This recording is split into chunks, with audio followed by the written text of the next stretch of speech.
talking earlier today about the state that Damien and Jesse and Jason are all in, coming out of court, coming out of this verdict.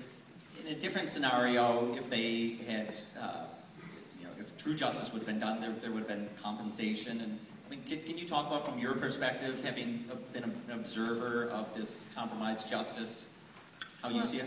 Yeah, I mean, if you notice when I interviewed Scott Ellington, he made it very clear that he had gone through reams and reams of paper, but he had spent a lot of time thinking about the dollars, and he had $60 million in his head, because that's how much it would have cost the state of Arkansas had they actually exonerated these guys properly.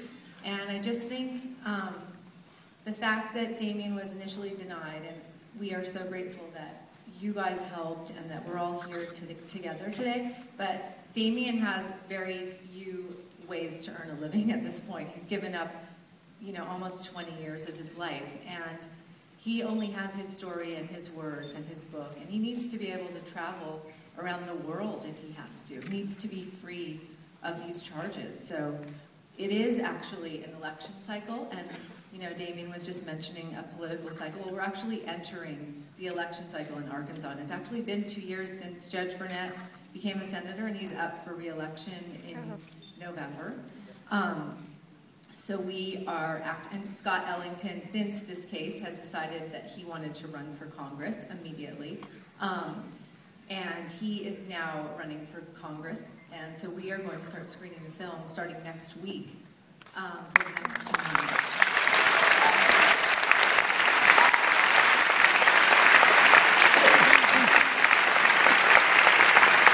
And we should mention, actually, that these are free screenings, so.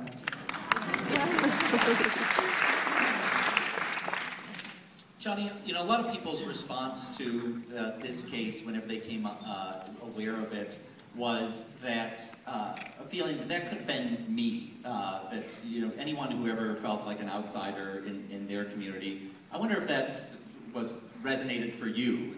That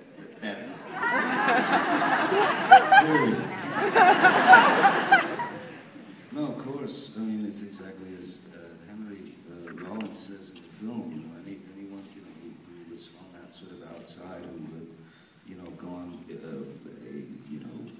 different path, or just felt different than it was. I mean, the fact remains, it could have been any one of us in this room.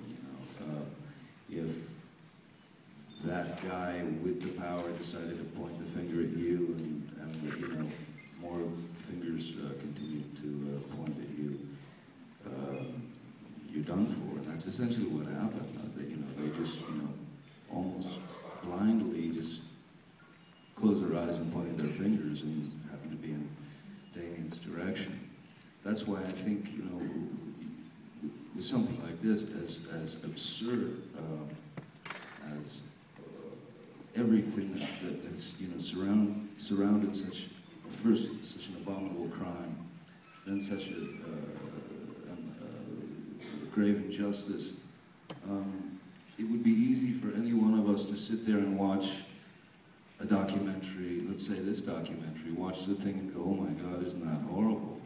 And then you reach for a French fry. But I think the thing to do is when you recognize the truth, especially in something as intense and as grave as this step is to move forward, write letters, make phone calls, support these three innocent men, and let's work together for total exoneration for these fellas.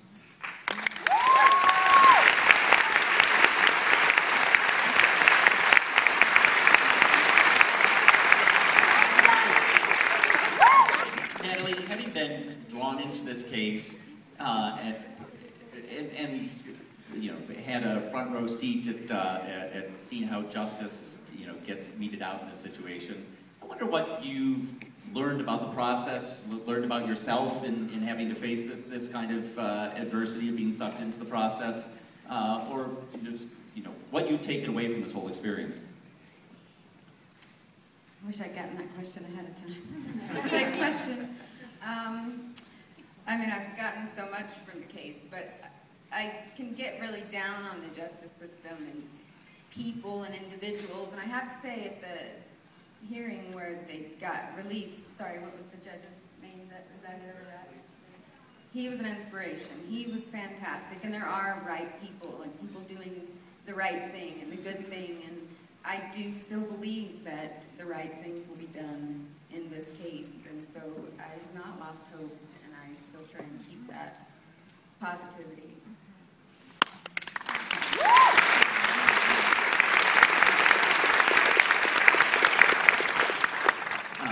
Damien, I want to kind of give the last word to you here. This film is going to open up on Christmas Day, December 25th, and you also have your own book coming out. Can you talk about that? And can you talk about the experience, what the book does that complements this film, or is a different vehicle in this film?